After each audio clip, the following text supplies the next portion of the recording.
Dre to step up like that, first 30-point game as a Cav, and just to make big shots, get big stops, like that's why we traded for him. So that's awesome. What did you think slowed the offense down in the first half tonight? I thought we just missed shots. We were missed shots we made all season, and I just saw the second half. We made some of them, and we'll be scoring the second half.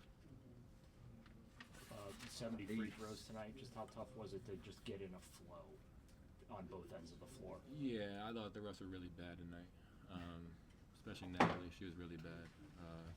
So when stuff like that happens, they kind of lose control of the game, and you just got to keep your head.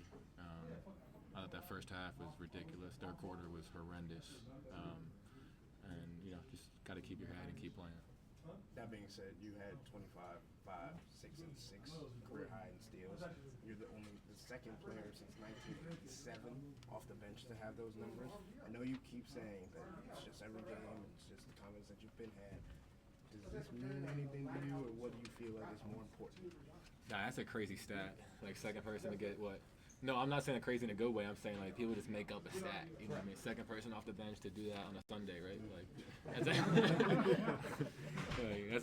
but nah, I think it really is. Obviously, when, Don's out, like, the ball's going to be in my hands more, and teammates, coaches, trust me and tell me to go be aggressive and, exploited matchups, got good looks. I know I left a lot on the table tonight. Max kind of felt like he was doing things all over the place. Kenny talked about how he's a little chaotic in his energy, but it gives that boost to you guys. What does he mean to you, and what did he do for you in this game today? That's who Max is. That's who he's been the whole season. That's who he's been since I've known him. Like, he's the definition of a winner. You know what I mean? Like, takes big shots, makes big shots, guards his ass off, rebounds, selfless. Like, just the definition of a winner. He's the heart of this team for sure. DeAndre's, started at the 3, spent time playing the 4 and 5. How important is it to have somebody with that kind of positional versatility on the team? No, it's huge, and like I've been saying, that's why we traded for him, just for that defensive and offensive versatility. He can guard 1 through 5. He can play 2 through 5, hand a little shaky to run the 1, but he can play 2 through 5. You know what I mean? Elite scorer, and just he's a complete player, man. He's yeah.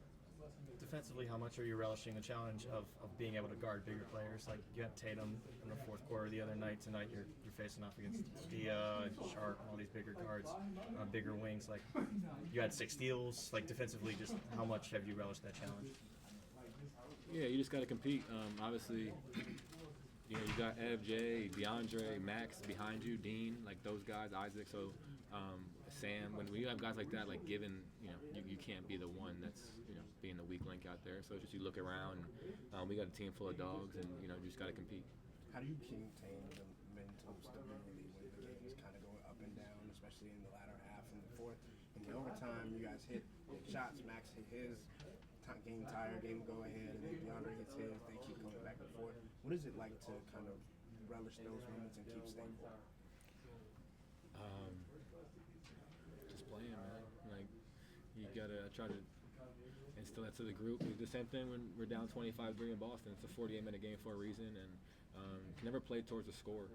It's basketball. You gotta just keep doing what you do. Keep taking the shots you shoot. Keep taking the shots we work on as a group, and keep guarding how we guard. And eventually, usually the tides will turn for us. Do you think that means that no lead or any deficit is too big for you guys?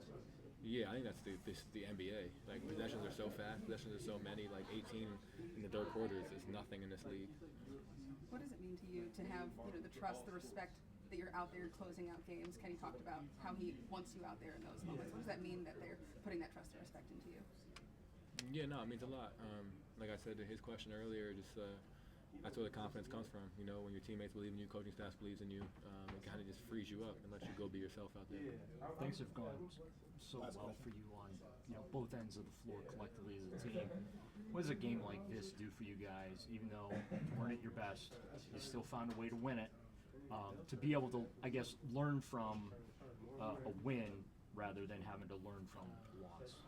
Yeah, we did that a lot this year, learning the wins, and I think it's important to make sure we're taking the message after the win too. You know what I mean? But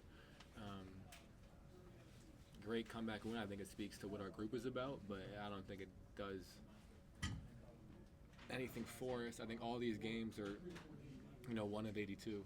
At the end of the day, like in 3 weeks, we're not going to remember this game. We're not going to remember the Boston game. These are all just kind of measuring sticks for us to get better and see where we're at against these teams.